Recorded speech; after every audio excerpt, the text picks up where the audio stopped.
السلام علیکم ورحمۃ اللہ وبرکاتہ، نحمده ونصلی علی رسولہ الکریم، اما بعد فاعوذ باللہ من الشیطان الرجیم، بسم اللہ الرحمن الرحیم، رب اشرح لی صدری ویسر لی امری واحلل عقدۃ من لسانی یفقہوا قولی۔ مسنون دعائیں۔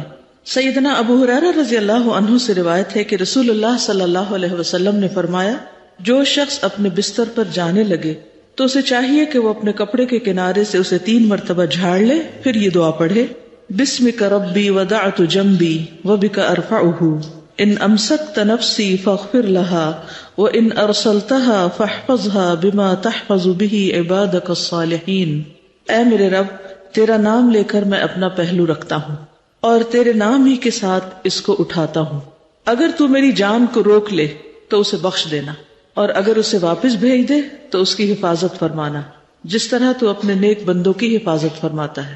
گویا رات کے وقت ہم جب بستر میں لیٹتے ہیں تو اپنی موت کو یاد کر کے لیٹتے ہیں۔ ہم سب جانتے ہیں کہ نیند کے وقت ہماری ایک روح قبض ہو جاتی ہے، جس کا یہ پیج نمبر 3 پر بھی ذکر ہے: اللہ یتوفی الانفس حین موتها والتی لم تمت فی منامها فیمسک التی قضی علیہا الموت ویرسل الاخری الی اجل مسمی ان فی ذلک لآیات لقوم یتفکرون۔ اللہ ہی ہے جو موت کے وقت روحیں قبض کر لیتا ہے، یعنی جب انسان فوت ہوتا ہے تو اس کی روح لے لی جاتی، اور جو نہ مرا ہو جیسے ابھی ہم ہیں، اس کی روح نیند کی حالت میں قبض کر لیتا ہے۔ گویا جب ہم سو رہے ہوتے ہیں تو ہماری ایک روح لے لی جاتی ہے، پھر جس کی موت کا فیصلہ ہو چکا ہو اس کی روح کو روک لیتا ہے، یعنی وہ دوبارہ نہیں جاگتا، انسان سوتے میں فوت ہو جاتا ہے، اور دوسری روحیں ایک مقرر وقت تک کے لیے واپس بھیج دیتا ہے۔ بے شک اس میں غور و فکر کرنے والے لوگوں کے لیے بہت سی نشانیاں ہیں، یعنی اس میں بہت تحقیق کی جا سکتی ہے کہ سوتے وقت کیا چیز جسم سے جاتی ہے، اور جب سب اٹھتے ہیں ہم صبح کے وقت تو اس وقت کیا چیز واپس آتی ہے۔ اور ایک حیرت انگیز نشانی ہے انسان کا بالکل اس کے کانوں کا بند ہو جانا، آنکھوں کا بند ہو جانا، ایک اور ہی دنیا میں چلے جانا، اور اپنے آس پاس سے ارد گرد سے بالکل بے خبر ہو جانا، اور پھر دوبارہ اللہ کے اذن سے اٹھ بیٹھنا۔ جو جاگنا ہوتا ہے نا، وہ بھی ایک عجب مرحلہ ہوتا ہے، اور پھر انسان سب سننے بھی لگتا ہے۔ وہی انسان جو چند لمحے پہلے کچھ نہیں سن رہا تھا اب سن رہا ہے، کچھ نہیں دیکھ رہا تھا اب دیکھ رہا ہے۔ تو اس لیے رات کو سوتے وقت یہ دعا پڑھ کر سویا جائے، کچھ پتہ نہیں کہ دوبارہ اٹھ سکیں یا نہیں۔ تو اگر نہیں اٹھ سکتے تو یا رب وَإِنْ أَرْسَلْتَهَا فَاحْفَظْهَا، یعنی اگر مجھے ایک اور زندگی میں دن دے رہا ہے تو میری حفاظت کرنا، میرے ایمان کی، میرے جسم کی، ہر چیز کی، اور اگر تو روک لے یعنی مجھے موت آ جائے تو پھر مجھ پر رحم کر دینا، عذاب نہ دینا، بخش دینا۔ جو شخص اس طرح موت کی یاد میں روز سوتا ہے وہ یقیناً پھر موت کی تیاری بھی کرتا ہے، وہ استغفار بھی کرتا ہے، اپنے گناہوں پہ نادم بھی ہوتا ہے، وہ خود بھی اللہ تعالیٰ سے معافی چاہتا ہے اور دوسروں کو بھی معاف کر کے سوتا ہے۔ پھر ہے سیدنا انس سے روایت ہے کہ رسول اللہ صلی اللہ علیہ وسلم جب اپنے بستر پر جاتے تو فرماتے: الحمد للہ الذی اطعمنا وسقانا وکفانا وآوانا فکم ممن لا کافی لہ ولا مؤوی۔ صحیح مسلم۔ اللہ کا شکر ہے جس نے ہمیں کھلایا اور پلایا اور ہماری کفایت کی اور ہمیں ٹھکانہ دیا۔ کتنے ہی ایسے لوگ ہیں جن کے لیے نہ کوئی کفایت ہے نہ ٹھکانہ ہے۔ یعنی اللہ سبحانہ وتعالیٰ نے ہمیں کھلایا پلایا اور کفایت کی کا مطلب یہ کہ باقی بھی تمام ضروریات پوری کی، وہی ہم کو کافی ہو گیا ہماری مشکلات میں، جیسے ہم کہتے ہیں نا حسبی اللہ و نعم الوکیل۔ اور پھر ہمیں ٹھکانہ بھی دیا کہ بستر عطا کیا، اور ہم سونے کے لیے جا رہے ہیں۔ کتنے ہی لوگ ایسے ہیں جو سڑکوں پہ پڑے ہوئے ہیں، جو بے گھر ہیں، ہوم لیس ہیں، جن کے پاس کوئی ٹھکانہ نہیں۔ اس پر اللہ تعالیٰ کا انسان شکر ادا کرتا رہے۔ تو جو شخص شکر گزاری کی حالت میں سوتا ہے وہ اٹھتا بھی شکر گزاری کے ساتھ ہے، کیونکہ صبح اٹھنے کی دعا میں بھی کیا آتا ہے: الحمدللہ الذی احیانا بعد ما اماتنا والیہ النشور۔ تو کرنے کے کام کیا ہوئے؟ اپنے لیے دعا مانگ کے سونا ہے، اور پھر بخشش کی دعا اور حفاظت کی دعا جو پچھلی دعا میں تھی، یہاں نمبر 2 سوتے وقت اللہ تعالیٰ کا شکر ادا کرنا ہے اور اس کے لیے دعا پڑھنا ہے، نعمتوں کو یاد کرنا ہے۔ پھر ہے سیدنا زہیر انماری فرماتے ہیں کہ جب نبی صلی اللہ علیہ وسلم بستر پر آتے تو فرماتے: اللہم اغفر لی ذنبی واخسأ شیطانی وفک رہانی وثقل میزانی وجعلنی فی الندی الاعلی۔ اے اللہ میرے گناہ بخش دے، میرے شیطان کو دفع کر دے، میرے نفس کو آگ سے آزاد کر دے، میرے میزان کو بھاری کر دے، اور مجھے اعلیٰ مجلس والوں میں شامل کر دے، یعنی اپنے مقرب بندوں میں۔ یہ بھی کتنی خوبصورت دعا ہے. اصل میں ہوتا یہ ہے کہ انسان جب فارغ ہو کر لیٹتا ہے بستر میں تو اس کو پھر طرح طرح کے خیالات آنے لگتے ہیں. کچھ اپنی غلطیاں یاد آنے لگتی ہے, کچھ دوسروں کی باتیں یاد آتی ہیں. یعنی وہ باتیں جو دن بھر کی مصروفیت کی وجہ سے انسان نہیں سوچ سکتا, وہ رات بستر پر لیٹ کر سوچنے لگتا ہے. خاص طور پر ان لوگوں کو یہ مشکل زیادہ ہوتی ہے جن کو نیند کا مسئلہ ہوتا ہے, جن کو جلدی نیند نہیں آتی. کچھ لوگ تو سر رکھتے ہی سو جاتے ہیں اور کچھ لوگوں کو وقت لگتا ہے سونے میں. تو جن لوگوں کو سونے میں وقت لگتا ہے ان کو بھی شکر ادا کرنا چاہیے کہ انہیں ساری دعائیں پڑھنے کا موقع مل جاتا ہے. کس کے ساتھ ایسا ہوا کہ دعائیں پڑھتے پڑھتے بیچ میں ہی سو گئے, اور کس نے پوری پڑھ لی الحمدللہ. لیکن سونے والوں کی تعداد زیادہ ہے, ایک بالکل قدرتی سی بات ہے. ورنہ عام طور پہ ہم بڑا کڑتے رہتے ہیں نا کہ ہمیں کیوں نہیں نیند آتی اور دوسرے لوگ کیوں جلدی سو جاتے ہیں. اس میں بھی ایک حکمت ہے. اللہ تعالیٰ چاہتا ہے کہ آپ ذکر زیادہ کر لیں, اس کو زیادہ یاد کر لیں, زیادہ گناہوں کی معافی مانگ لیں. تو اس میں جو دعا مانگی گئی ہے وہ اللہ مغفر لی ذنبی, سب سے پہلے تو اپنے گناہوں کی بخشش, پھر وقصا شیطانی. ہر انسان کے ساتھ ایک شیطان لگا ہوا نا, اللہ میرے شیطان کو دور کر دے. کیونکہ ہم سو جاتے ہیں, شیطان نہیں سوتا, وہ نیند میں بھی ڈسٹرب کرتا رہتا ہے. کبھی خوف دلاتا ہے, کبھی طرح طرح کے خوابوں میں مداخلت کرتا ہے. تو اس لیے اللہ میرے شیطان کو مجھ سے دور کر دے. اور پھر صبح اٹھنے نہیں دیتا. وفک رہانی, اور میرے نفس کو آگ سے آزاد کر دے, یعنی آخرت کی دعا ہے. وثقل میزانی, اور میرا میزان بھاری کر دے, کیونکہ قیامت کے دن ہمارے اعمال نامے تولے جائیں گے, اور ہمارے اعمال بھی تولے جائیں گے, اور ہم خود بھی تولے جائیں گے. تو اللہ ہمارے اعمال کو وزنی کر دینا. کیونکہ بعض اوقات بڑے سے بڑا کام ہوگا, بڑے سے بڑی نیکی ہوگی, لیکن اس کا وزن بہت معمولی ہوگا. وزن کا تعلق صرف کوانٹٹی سے نہیں ہے, کوالٹی سے بھی ہے, کہ آپ نے کتنا بڑا کام کیا اور پھر کس کوالٹی کا کیا, کتنے آسان طریقے سے کیا اور کتنے اخلاص کے ساتھ کیا. یہ بھی بہت امپورٹنٹ ہے. ثقل میزانے, کہ اللہ مجھے ایسا اخلاص دے اور اتنے اچھے طریقے سے میں وہ کام کروں کہ واقعی وہ میزان میں بھاری ہو جائے. مثلاً آپ نماز پڑھتے ہیں, ایک نماز ہے کہ بس جس طرح بچپن سے سیکھی ہے الٹی سیدھی وہی پڑھ رہے ہیں, اور ایک یہ کہ آپ اس بات کے حریص ہیں کہ آپ کی نماز بالکل سنت کے مطابق ہو جائے, اور ایک ایک سٹیپ پر آپ فکر کرتے ہیں اور اپنے آپ کو ٹھیک کرتے رہتے ہیں, اپنی پوزیشنز ٹھیک کرتے رہتے ہیں, اس کا ڈھانچہ بھی ٹھیک کرتے ہیں, اور پھر اس کے اندر جو خشوع و خضوع ہے اس کے لیے بھی اسٹرگل کرتے ہیں. تو ان دونوں میں فرق ہوگا یا نہیں ہوگا؟ ہوگا نا. اسی طرح باقی کام ہے.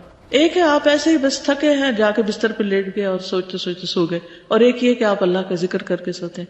کیا یہ دونوں عمل برابر ہو جائیں گے؟ ایک نیند جو ذکر سے خالی ہے, اگر اس کو تولا جائے تو وہ میزان میں کتنی ہوگی؟ کیا ہوگا اس کا میزان میں؟ نیوٹرل, کچھ بھی نہیں, کوئی وزن نہیں اس کا. اور ایک وہ کہ جس میں اللہ سبحانہ و تعالیٰ کا ذکر ہے, وہ مختلف ہوگی. تو ثقل میزانی, کہ اللہ جو میرے اعمال ہیں ان کا کوئی وزن بھی ہو. کیونکہ کچھ لوگوں کے اعمال کے بارے میں قرآن مجید میں آتا ہے لا نقیم لہم یوم القیامت وزنا, قیامت کے دن ہم ان کو کوئی وزن نہیں دیں گے, یعنی خود ان کو بھی اور نہ ان کے اعمال کو. وجعلنی فی الندی الاعلی, اور مجھے اعلیٰ مجلس والوں میں شامل کر دے. اعلیٰ مجلس کا تو معلوم ہے نا, یعنی کہ جو فرشتے ہیں اور اس کے علاوہ مقربین, صالحین, صدیقین. سیدنا براء ابن عازب نے بیان کیا, نبی صلی اللہ علیہ وسلم نے ایک صحابی کو وصیت کی, جب تم بستر پر جانے لگو تو یہ دعا پڑھا کرو, پھر اگر تم فوت ہو گئے تو فطرت اسلام پر فوت ہو گئے. اللہم اسلمت نفسی الیک وفوضت امری الیک ووجہت وجہی الیک والجأت ظہری الیک رغبتا ورہبتا الیک لا ملجأ ولا منجا منک الا الیک آمنت بکتابک الذی انزلت ونبیک الذی ارسلت. اے اللہ, میں نے اپنی جان تیرے سپرد کی اور اپنا معاملہ تجھے سونپ دیا, اور خود کو تیری طرف متوجہ کیا, اور اپنی پشت تیری پناہ میں دے دی, یعنی اپنے آپ کو تیرے حوالے کر دیا. تجھ سے امید اور تیرے خوف کے ساتھ, تیرے سوا کوئی جائے پناہ اور نجات نہیں. میں ایمان لایا تیری کتاب پر جو تو نے نازل کی, اور تیرے نبی پر جس کو تو نے بھیجا. یہ بھی بہت ہی خوبصورت دعا ہے. سوتے وقت انسان اپنے سارے معاملات اللہ سبحانہ و تعالیٰ کے سپرد کر دے, اپنے بوجھ اتار دے, اور پوری طرح ریلیکس ہو کر سوئے. کیونکہ اب سونے کا وقت ہے اور جاگ بھی نہیں سکتے. جو کام کر رہے ہیں کتنا بھی کرنا چاہیں اس سے زیادہ نہیں کر سکتے, کیونکہ ہم انسان ہیں, کمزور ہیں, ہماری ایک لمٹ ہے. تو پھر ایسی صورت میں انسان بوجھ لے کے نہ سوئے. کیا کہے کہ اللہ میں اپنے معاملات آپ کے حوالے کرتا ہوں. اور اس میں جنرلی عمومی طور پر بھی آپ اپنے معاملات اللہ تعالیٰ کے حوالے کر سکتے ہیں, اور خاص طور پر اگر کوئی خاص پروجیکٹ یا خاص چیز آپ کو بودر کر رہی ہے تو اس کو تو ضروری حوالے کر دیا کریں. ہر انسان کی زندگی میں کوئی نہ کوئی ایک ایسا مسئلہ ہوتا ہے, کبھی تو سنوی ہوتے ہیں اور کبھی یومی ہوتے ہیں. سنوی اور یومی کا فرق معلوم ہے؟ سنوی وہ ہوتے ہیں جو اینول, یعنی سن سال کو کہتے ہیں نا, مراد یہ کہ انسان کو خاص طور پر جو لوگ اینول رپورٹس لکھتے ہیں یا اپنے سالانہ کاموں کو وائنڈ اپ کرتے ہیں یا کوئی بڑے پروجیکٹس ہوتے ہیں، اور کچھ ہوتے ہیں یومی کا مطلب کیا کہ ہر دن ایک نیا مسئلہ ہے، ایک نیا کام ہے، ایک نیا پروجیکٹ ہے، ایک نئی مہم ہے، ایک نیا لیسن ہے، تو اس میں وہ چیزیں بادر کرتی ہیں. یعنی کچھ زندگی کے مختلف مواقع کی چیزیں انسان کو فکر مند کرتی ہیں اور کچھ چھوٹی چھوٹی روز کی چیزیں اس کے سر پہ ہوتی ہیں. تو جو چیز آپ کے ذہن پر سوار ہو اس کو نیچے اتارے یا اس کو اللہ کے حوالے کر دیں کہ اللہ تعالیٰ آپ اس کو درست کر دیں. میں سو رہی ہوں، تو جاگ رہا ہے. تو یہ ریلیکس ہونے کا بہت ہی بہترین طریقہ ہے. اور اگر پورے یقین کے ساتھ اس دعا کو مانگیں گے تو آپ دیکھیں گے کہ واقعی وہ معاملہ درست ہو جاتا ہے. کچھ چیزیں ایسی ہوتی ہیں جن کو آپ سلجھا رہے ہوتے پھر بھی وہ نہیں سلجھتی. ہوتا نا ایسے. کچھ چیزیں آپ کے بس میں ہی نہیں، آپ کے ہاتھ میں ہی نہیں، دوسرے اس کے مالک ہوتے ہیں انسانوں میں سے. کچھ چیزیں آپ کرنا چاہ رہے ہوتے ہیں جو آپ کے ساتھ اور شریک ہوتے ہیں وہ نہیں کر رہے ہوتے تو بھی کام نہیں ہوتے. یعنی کئی قسمیں ہو سکتی ہیں نا ایسی چیزوں کی کہ جو انسان کے لیے ایک مصیبت بنی ہوئی ہوتی ہے. اور کچھ چیزیں ایسی ہیں کہ جو آپ کو بادر نہیں بھی کرتی تو بھی ہر انسان کی کچھ ڈریمز ہوتی ہیں، کچھ اس کی تمنائیں اور امیدیں ہوتی ہیں، اور خصوصاً آخرت کے اعتبار سے کچھ ہم و غم ہوتے ہیں، تو ان سب کو اللہ سبحانہ وتعالیٰ کے حوالے کر دینا چاہیے. وَفَوَّضْتُ أَمْرِي إِلَيْكَ. پھر کچھ چیزیں تو اپنی جان سے متعلق ہوتی، کچھ بچوں سے متعلق ہوتی، کچھ والدین سے متعلق، کچھ اور ذمہ داریوں سے متعلق. ہر چیز کو اللہ کے سپرد کر دیں. فَوَّضْتُ أَمْرِي إِلَيْكَ. اور پھر آپ اس کا رزلٹ دیکھیے کیونکہ یہ تجربہ کی ہوئی دعا ہے. اور پھر وَأَلْجَأْتُ ظَهْرِي إِلَيْكَ رَغْبَةً وَرَهْبَةً إِلَيْكَ. ایمان چونکہ امید اور خوف کے بیچ میں ہے تو انسان اپنے آپ کو جب اللہ کے حوالے کرتا ہے تو ڈرتا بھی ہے کہ پتہ نہیں کیا معاملہ ہوگا، اور امید بھی ہوتی ہے کہ اللہ سبحانہ وتعالیٰ تو بہت ہی رحیم ہے، اچھا معاملہ کرے گا. اور پھر کیسے بھاگ سکتے ہیں اللہ سے، کیسے نہ اپنے آپ کو اللہ کے حوالے کریں کہ لا ملجا ولا منجا منک الا الیک. تیرے سوا کوئی جائے پناہ اور کوئی نجات کی جگہ ہے بھی نہیں، بھاگ کے جائیں بھی کہاں. بالکل اپنے آپ کو انویلپ کر دیتے ہیں، بس سرنڈر کر دیا ہے. میں ایمان لے آیا ہوں تیری کتاب پر جو تو نے نازل کی اور تیرے نبی پر جس کو تو نے بھیجا. اور اگر آپ کتاب پڑھتے ہی نہیں ہے، سمجھتے ہی نہیں، کوئی تعلق ہی نہیں، تو یہ کس منہ سے کہیں گے میں ایمان لایا تیری کتاب پر جو تو نے نازل کی. اور نبی صلی اللہ علیہ وسلم کی سنت کی پیروی نہیں ہے تو پھر کیا ایمان لانا ہے. تو یہ دعائیں ہمیں یاد دہانی بھی کراتی ہیں کہ ہمارے اعمال کیسے. تو سوتے وقت کی دعائیں محض دعائیں نہیں ہیں، محض وظیفے نہیں ہیں، بلکہ اصلاح کے نسخے بھی ہیں. سیدنا انس بن مالک رضی اللہ عنہ سے روایت ہے کہ رسول اللہ صلی اللہ علیہ وسلم نے فرمایا، جس نے اپنے بستر پر لیٹتے ہوئے یہ دعا پڑھی اس نے ساری مخلوق کی بیان کردہ اللہ کی تعریفیں کہہ ڈالی. پوری مخلوق میں سے جو جتنا بھی ذکر کرتا ہے، اللہ کی جیسی بھی تعریف کرتا ہے، گو اس نے ساری کر لی. الحمدللہ الذی کفانی وآوانی، الحمدللہ الذی اطعمنی وسقانی، الحمدللہ الذی من علی فافضل، اللہم انی اسألک بعزتک ان تنجینی من النار. تمام تعریف اللہ کے لیے ہے جس نے میری کفایت کی اور مجھے رہنے کو جگہ عنایت فرمائی. تمام تعریف اللہ کے لیے ہے جس نے مجھے کھلایا اور پلایا. تمام تعریف اللہ کے لیے ہے جس نے مجھ پر احسان کیا اور بہت زیادہ کیا.